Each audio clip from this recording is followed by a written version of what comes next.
Hey there, this is Dan Munch from the Clubhouse Group. We're going to be interviewing Amy and Keith, who are successful investors who have not only invested in themselves, they've also invested in real estate. And we're going to talk about contingency plans within flips and rentals.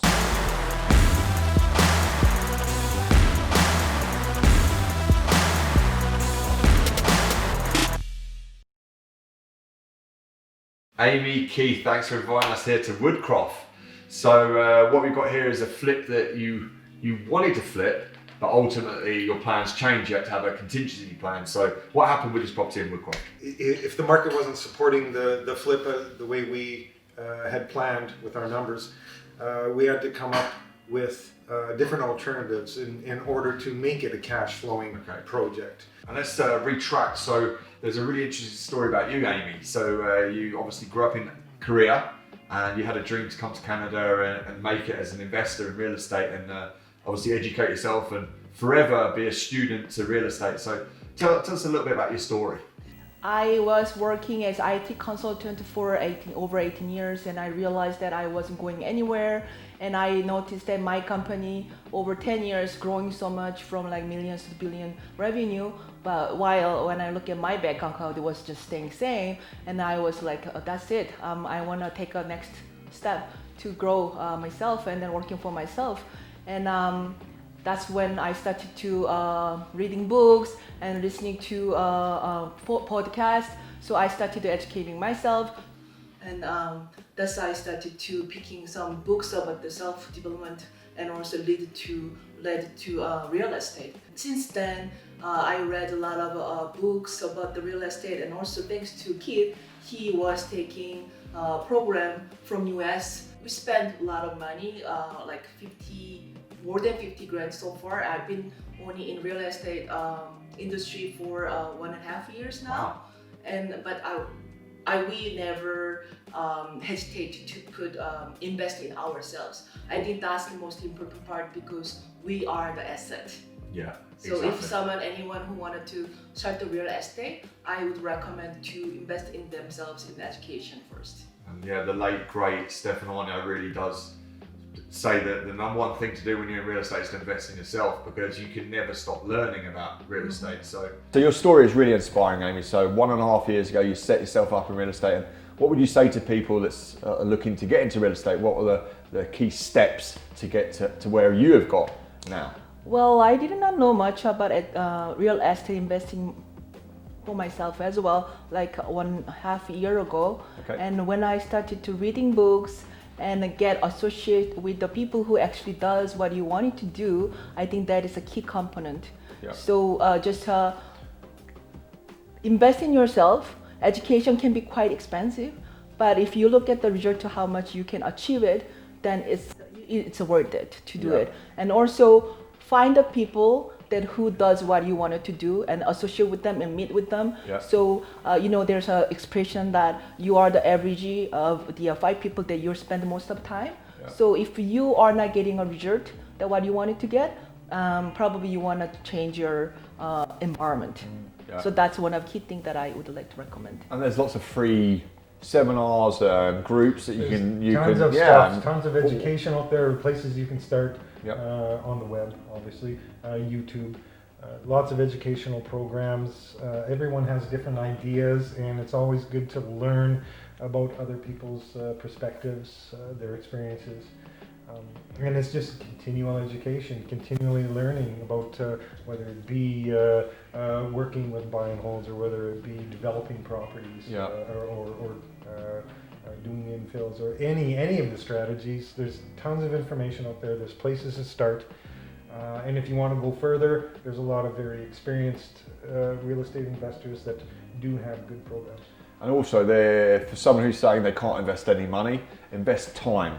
You can look up YouTube. There's lots of videos out there. If you just type in wholesaling real estate for instance, you can start looking at how you wholesale real estate, and that is a key investment strategy or a key strategy. It's a necessity to investors. And you don't need to actually spend any money. You can put bandit signs up, you can knock on doors, And you know, if you've got a number of people that are seeking real estate, you can wholesale the property out to them and make yourself some money to start getting yourself into the flips, into the infills, into the buy and holds. Right. And that's sort of what brought you to realise that, you know, not everything is going to be roses and perfume. You know, sometimes you have to wake up and smell the coffee and realise that, well, this one isn't going to be able to fund me on a sale, so now I'm going to have to buy and hold. And this is what's happened to this property. We're in Woodcroft.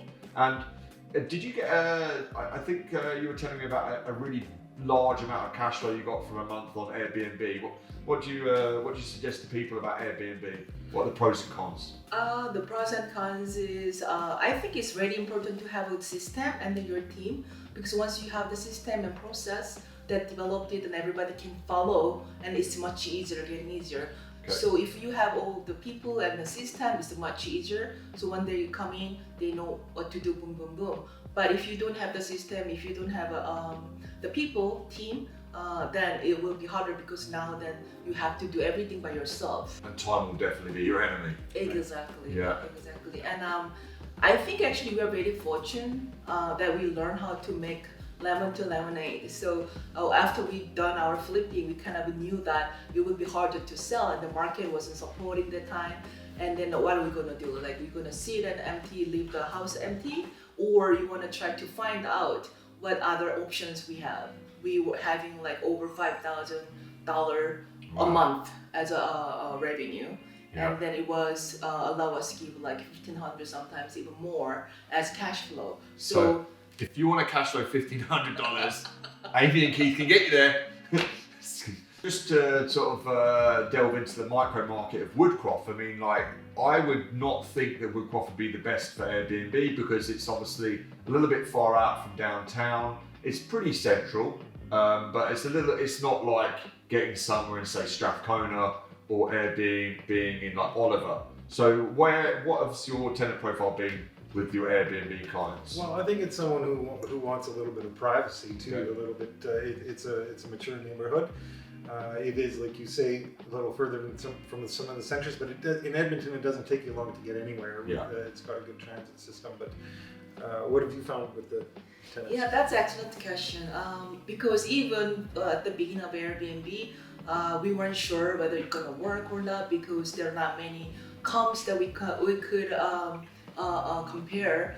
But what happened was this Woodcroft is close to, actually, like he mentioned, close to everything. Close to West Edmonton Mall, close to Northgate Mall.